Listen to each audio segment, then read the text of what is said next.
මෙලෙස මේ tape measurement එකක් අඩු වුණා කියලා අපි ඒ ගැන මේ ගෙස් කර ඉන්නේ නැහැ. අපි මේක තවදුරටත් පරීක්ෂා කරලා බලලා තහවුරු කරගන්නට ඕන.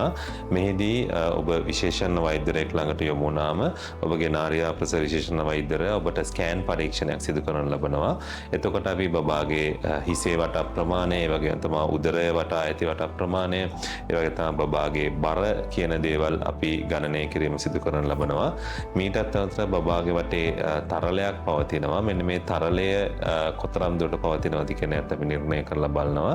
ඊටත් අමතරව වැදෑමයේ සිට බබාට එන රුධිර ප්‍රමාණය නිසියාකාරව සිද්ධ වෙනවද කියන එකත්, ඒ වගේම බබාගේ මොළේ රුධිර සංසරණය නිසියාකාරව සිද්ධ වෙනවද කියලාත් අපි බලනවා. මෙන්න මේවට අපි කියනවා ඩොප්ලර් ඇසෙස්මන්ට්ස් කියලා.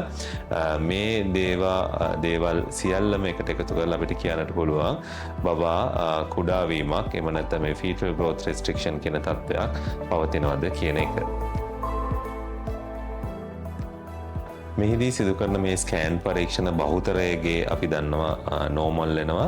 නමුත් අපි යම් කිසි හෝ වර්ධනයේ අඩුවක් අපි නිරීක්ෂණය කළොත් එතෙන් සිට ඔබගේ නාරියා ප්‍රසව විශේෂඥ වෛද්‍යවරයාට කියලා විශේෂයෙන්ම සතියක් හෝ දෙකක් ඇතුළත නැවතත් මෙම ස්කෑන් පරීක්ෂණ සිදු කරගෙන බලන්නට වෙනවා. අපි ඔබව ඉතාමත් ළඟින් නිරීක්ෂණය කරමින් පවතින ඔබ සහ ඔබගේ දරුවා.